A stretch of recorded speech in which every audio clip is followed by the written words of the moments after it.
Hi, welcome to the Strength and Dignity podcast, where we talk about faith and lifestyle for young Christian women. I'm your host, April Pryor. Here, you'll find conversations around the Bible, stories and testimonies from guests, and encouragement for your walk with the Lord. Before we get started, be sure to smash that subscribe button so you never miss an episode. All right, let's dive in. Hey guys, welcome back to the Strength and Dignity podcast. I'm here today with my mother, April. Hello, April. Hello. She's going to talk about the chapter that she wrote in the Strength and Dignity Bible study titled Diligent and Enterprising. So we're going to dive into the scriptures from Proverbs 31 that comes from and her writing process, but also just kind of her story that led up to her writing that. But first, I'd love it if you told us a little bit of your background on how you grew up and kind of your faith background as well. Okay, sure. Hi guys, I'm super happy to be here today and to be part of Kelsey's journey as she's been writing this book and her journey of her whole life actually. But this has been a fun process with her writing the book in collaboration with other people and her getting to work as a team with a bunch of other awesome women has been really beneficial for her, I know. So excited to be a part of that. I grew up in a small town in Ohio, and I grew up in a Christian home. My parents, I believe you might have heard from my mother She was on a previous podcast. That's Grandma Julie. So my parents became believers when they were first married, and then they started having us kids a couple years later. So they were kind of learning about being a parent while they were learning about being a Christian. And so my parents were very zealous in their faith, very faithful church attenders, helped at every event the church would put on. We went to like a small Baptist church, and we were always there Sunday morning, Sunday evening, Wednesday night. So my early years were filled with church activities and being together as a family and all that good stuff. Homeschooling was illegal when I was growing up. Had never even heard of it. It wasn't even a thought or a conversation. So I went to public school until about 7th grade. And then my dad spent part of his inheritance on sending us kids to a Christian school. So I was in a Christian school for middle school and high school. And then I went to a Christian college, Cedarville in Ohio. So through a lot of that, I was inundated with a lot of really good things and a lot of things that made it a bit confusing for me because my personality is very rule-oriented, and I want to be the good girl and do the right thing. And when I was around a lot of, when you're in the Christian world a lot, like if your parents are on staff at a church or you're missionaries or something like that, you might see the hypocrisy behind the scenes, and that can just be really confusing, especially when you're young because you don't understand all the things that are going on. And so I would just see things. We weren't on staff or anything like that, but we were a part of enough ministries and things like that I would just see enough things that would confuse me. And then I went to a Christian school where we were like in one class, we go to Bible class. And so we're memorizing Bible verses for the test. And then the next class, like the girls are talking bad about each other and the petty things are happening. And so, I still wanted to do the right thing and I really loved Jesus, but I didn't, that was just kind of the world I lived in for years, and then in Cedarville, same thing, Christian college, surrounded by great people and tons of possible truth and learning, but also lots of rules and lots of religion and wanting to be the rule follower. And I was really good at it. Just in my adult life, when I started to kind of sort things out for myself, just was, a journey. It's been a journey of like unpacking, okay, what the truth is, not throwing the baby out with the bathwater, that kind of thing. So I have learned to cling to scripture because it is the foundation for everything that we believe in. And so when things get kind of tossed and turned, that's where with culture or even if I'm like, well, they're a Christian and they're doing that thing, so is that okay if I do that thing? I thought we weren't supposed to do that thing. So then instead of comparing myself to them, I can go to the Bible and see what it has to say about that thing, whatever it is. I was faced with the concept of lordship when I was 24 years old. Wow. So I had never even heard of, I mean, I've certainly had read these scriptures, you know, high school and college. I had to read the Old Testament and the New Testament through, I don't know how many times, things like that. But I had never, so I had read these verses, but never heard a conversation about them or heard a sermon on them or anything where where Jesus would say things like, he who has not given up everything cannot be my disciple. You didn't ever hear a sermon on that? Or if I did, it was like, oh, this is figurative. Of course we don't have to give up everything for Jesus. Wow. That is just an example he was using. Like, are you willing to give up everything for Jesus? Mm-hmm. And so I was always like, well, yeah, sure, I'm willing. Yeah. But I was never faced with anything that I had to actually give up. That would mean that I was like kind of being tested or whatever. Mm-hmm. So, yeah. When do you feel like that changed? When I was 24 and I was encountered. Do you want me to explain? Go ahead. Okay. Yeah. So, when I was 24, I was in Israel doing a semester abroad, and I was going to a school called Jerusalem University College. And I was there with my sister, my younger sister, and we were going to like discover the next cool archaeological dig, and we were going to find something amazing. We were super adventurous and just really excited about this from like the adventure perspective. And as soon as we got there, we got separated by age because I technically had graduated from college. So they put me in with the grad students, and my sister was still in college. So they put her in with the undergrads. And so I was faced with the whole entire semester with the same 16 people instead of the, 95 or whatever, more fun group that was the younger group. And so amongst the 16 graduate students were, married couple, engaged guy, engaged girl, and then like 4 of us that were single or something like that. It narrowed down pretty quickly. It really narrowed down. Anyway, long story short, that's where I met my husband, Jeremy, Kelsey's dad. And he was the one, he kept challenging me with all of these. He was such a strong believer. I had never really met a guy like him before that was so serious about his faith and really believed what he believed and reflected that in his life, in his decision making, in his conversation, the way he treated people. So I was fascinated by him, but then he would challenge me with these things that like lordship. And I'm like, nuh-uh. He's like, yeah, and except much more eloquently. And I'm like, well, I just know somewhere, I don't know where, but I'm pretty sure the Bible says this. And he would be like, well, in, quote book, everything. chapter, and verse. Yeah. Yeah. So it really challenged me to know what I was talking about, be able to support what I believed through scripture, all that good stuff. But he introduced me to this idea of lordship, and I was just like really honest with myself and thought, instead of just flippantly like, oh yeah, I mean, if Jesus asked me to give up everything, I'd give up everything for him. And just like, would I?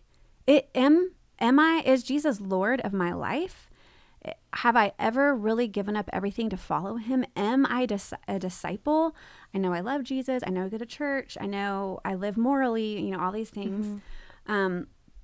I know I really, really want his will for my life, but I hadn't gotten to that place, I don't think, of like true surrender, where I just wanted to pursue him and trust. There's a lot of trust that comes with that surrender, that you will actually, what you have in mind is actually better than what I have in mind. Because I really thought I knew how my life was going to play out. Yeah. Especially around the area of marriage, and it wasn't turning out the way I thought. So off I went to this crazy place called Israel. Yeah. So anyway, I, through that whole process, long story, I don't know how much to get into here. Well, Dad, it turned out they're supposed to get married. And they lived on opposite sides of the country. Mm-hmm. So I think that was probably when you had to decide if you were through the process of deciding to marry Jeremy, I had asked the Lord, will you please give me something that I have to give up for you? I can't even imagine what it would be. I don't own anything. I don't have anything. What would I have to give up to? But I want to go through that process because I want to understand what Lordship is, and I want to feel that sacrifice and everything. And so when it was becoming pretty clear this is where God was directing me, I realized in order to marry him, Jeremy, I was going to have to move across the country to a place I had never been. I had never met his family. I didn't know exactly where Seattle was. My husband's from Seattle. I had kind of heard of Seattle. That movie, Sleepless in Seattle, had come out. I knew it rained a lot there. And then I just started counting. I had to I actually had made a list. I will have to give up knowing my way around. I will have to give up being around when my sister has her kids, because my sister was pregnant with her first baby at the time. I will have to give up being around when my grandmother passes away. I will have to give up being around. I tried really hard to think through all the things and made this list of surrender, I guess, to the Lord. And man, it's been an awesome journey. We have our 22nd anniversary tomorrow. Yeah. So, yeah, so much stemmed from that one act of surrender. And I think it's cool because this isn't everyone's situation, but for you guys, you only really, I think you mentioned like in your mind you thought you'd be moving to Seattle for like the rest of your life, right? And who knows like how often you ever get to see your family. And when I was 3, we moved to Kentucky, and gradually now almost everyone on both sides of the family lives within like 20 minutes of us, right? And no one's from Kentucky, right? So it's just kind of funny how it worked out, because it ended up being like actually 10 times better than before. I never ever could have imagined what God had in store. So that's really cool. Well, I think that my mom was an excellent candidate to write this chapter, Diligent and Enterprising, just because it's very evident in the way that she lives and also the way that she parents that it's something that she really values and is really good at. So why don't you talk a little bit about, did you want to read the verse that it comes from? Yeah. So the way that we decided, this book has the 10 characteristics, so 10 chapters from Proverbs 31. So each one we have listed at the beginning all the verses that kind of go with that characteristics. So why don't you go ahead and read those? Okay. So I'm reading from Proverbs 31, of course, verses 14 through 16, verse 18, and verse 24. She is like the merchant ships, bringing her food from afar. She gets up while it is still night. She provides food for her family and portions for her female servants. She considers a field and buys it. Out of her earnings, she plants a vineyard. She sees that her trading is profitable, and her lamp does not go out at night. She makes linen garments and sells them and supplies the merchants with sashes. Awesome. So you've been, like I said, my whole life that I've known you, these are all things that you value and are good at, like just being organized or being profitable or being like kind of forward thinking. Like you went to school for business and, just you're very mindful of that in that way. But recently, in the past 2 years, this has really looked a lot different because we started a business. So that has looked a lot different, and it's a little bit more like the verses in that chapter are a little bit more tangible and not as figurative.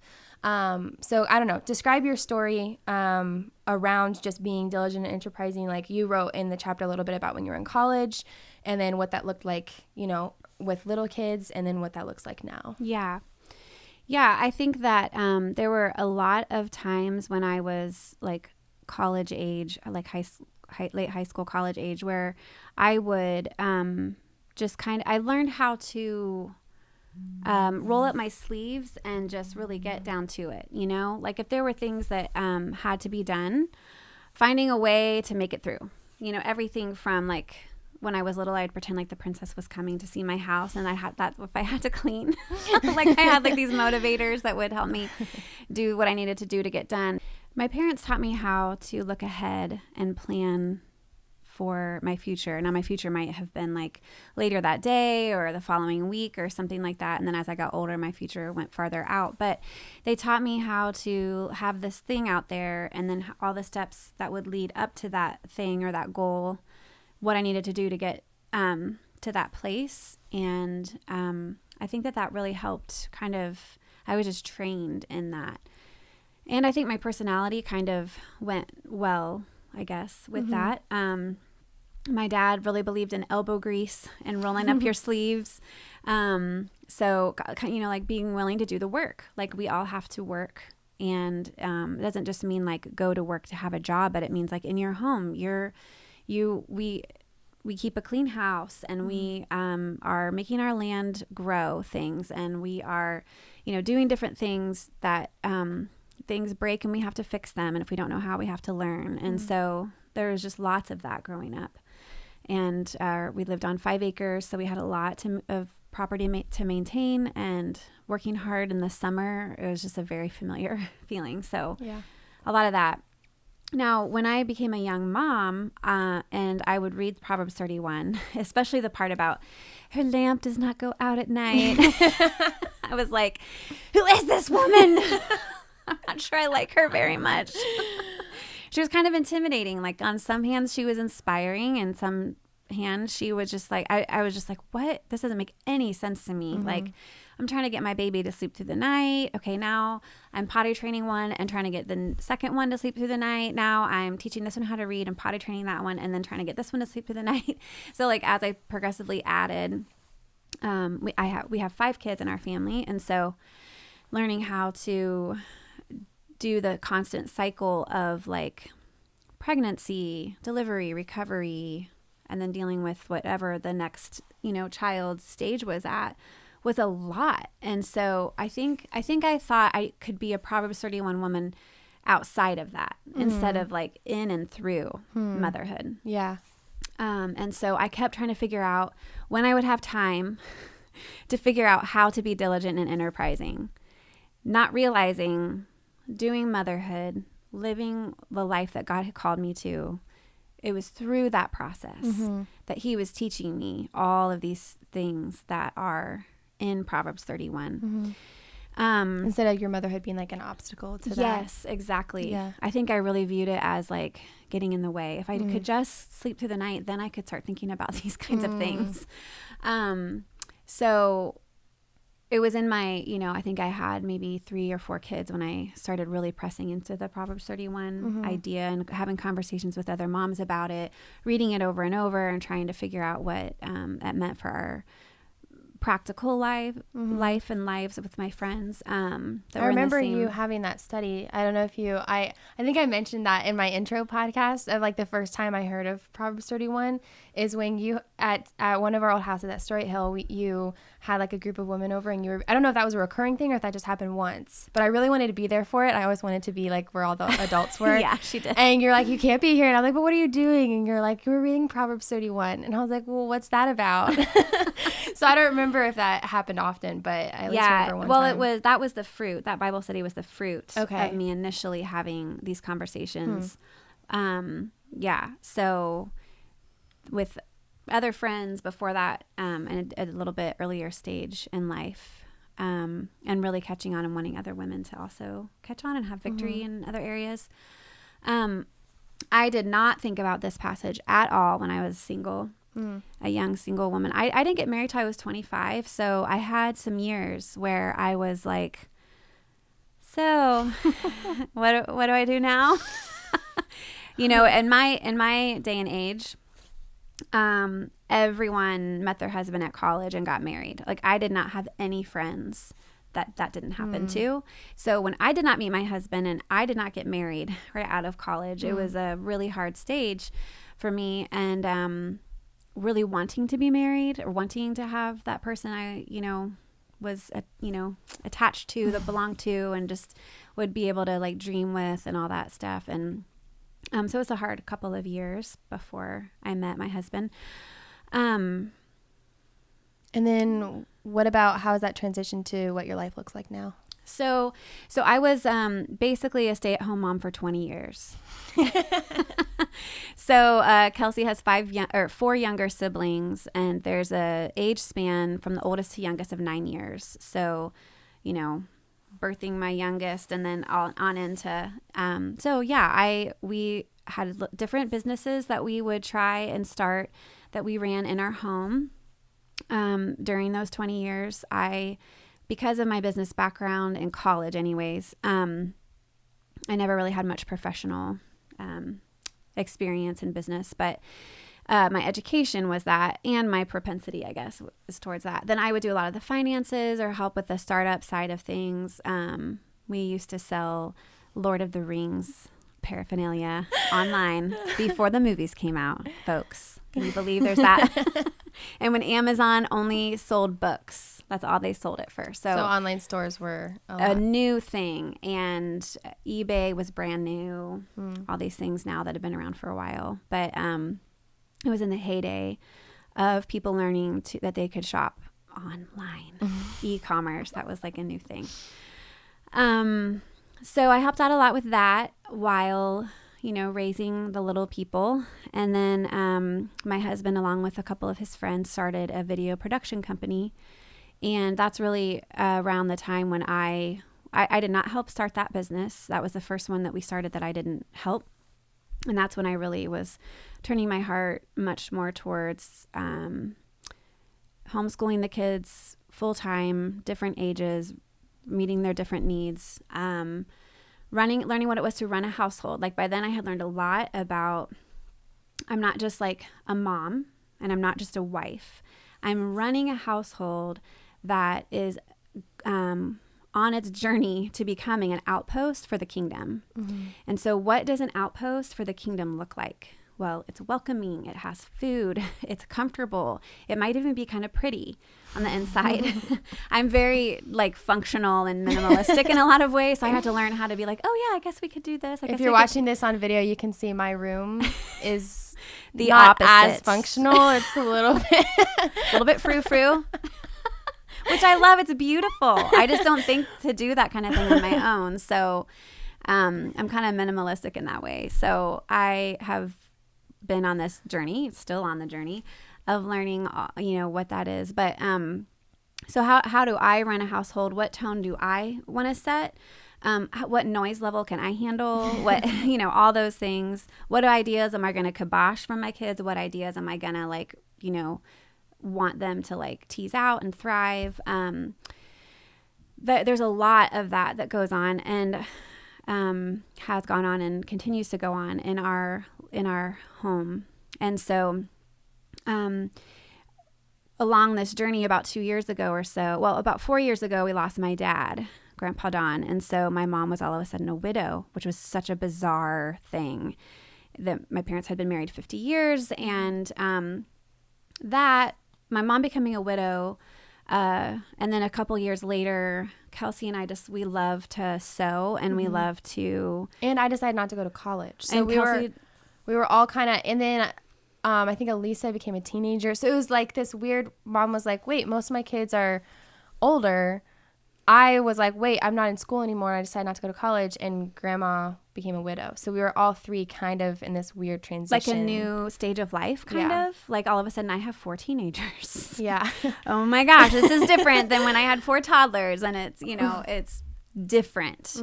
And there was just still is a lot to navigate in there with how much I need to be present, how much me being present is actually harmful to wanting, people to have rope, to be their own, to develop their own way. So through a series of circumstances, we developed this idea that we would open a brick and mortar store, which just means a store that's not online, like a real one that has a door that people knock on or come in whenever it's open. And so we set up this super cute fabric shop / sewing studio. We have a heart for the generations to work together. So Kelsey and her sisters and myself and my mom, the 3 generations, we work in the shop and run it. Mostly we have had employees here and there.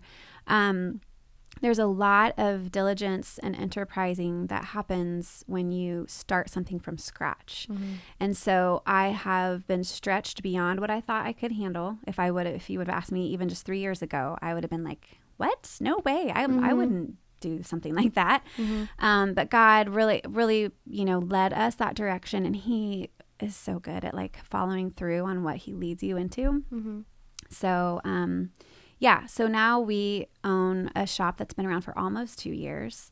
We are smack dab in the middle of the coronavirus quarantine. And so that has been interesting because many people are now wanting to work on projects that they've had in their closet for years. And making masks. So instead of our business shutting down and sadly disappearing, it has skyrocketed and we're crazy busy all the time. Yeah. So anyway, that's a huge way I've used my diligence and enterprising in the recent years. Yeah. Awesome. Do you feel like there's anything either in that or outside of that you feel like God's been teaching you right now? Well, with the things like the virus coming up, or there are things that will happen in your life that catch you off guard, or you weren't planning, or didn't turn out the way you thought they would. And learning how to be able to recover from those things, how to be able to trust the Lord, for your faith not to get totally rocked by those things. I think that's a big part of what he has and is instilling in me. And the coronavirus is just another iteration in the steps of learning more and more about shifting in the midstream, how to make changes quickly, how to trust the Lord and when you don't know exactly where this shift or change is going to take you, but trusting in his goodness and his faithfulness and all the things that he's, taught you along your journey. But I think it's very, very, I look around at what our culture is doing to the definition of women or to femininity or all of those things that can be like a crazy, long tunnel kind of topic. And I just want to encourage everybody to press into what the Lord has for you in your femininity, and that you can reflect the parts of God that are loving and caring, and you can be those things and be diligent and enterprising and thoughtful and, moving forward and forward thinking and establishing. And you can do all of these things while reflecting the feminine, like attributes, I guess, the nurturing, those parts of the Lord that are comforting to other people and things like that. And that way that we reflect the image that he has let us bear. Yes. Yeah, exactly. It's a high calling. It's a very high calling. And so it can be a real challenge to some people. And so when they feel that challenge, oftentimes it's easier to just reject the challenge than to press in to it. So I think a lot of stuff gets thrown out. Throw the baby out with the bathwater. Yeah. Again. Yeah. Awesome. Well, I wanted to let you guys know that my mom and dad have a podcast together. So my dad has a couple podcasts, but this one they do together. It's called the Family Teams Podcast. So if you guys want to hear more from her or a little bit from my dad, then you can head over there. I'll link it in the show notes below. But thanks so much for sharing your wisdom with other people. I don't mind sharing you for just a little bit. Oh, thanks, Kels. Thanks for having me. Thanks for listening to this episode of Strength and Dignity. Make sure you follow us on Instagram and Facebook and sign up for our newsletter to be notified of all the fun stuff we have rolling out. All the links can be found in the description below. Hope you tune in next time.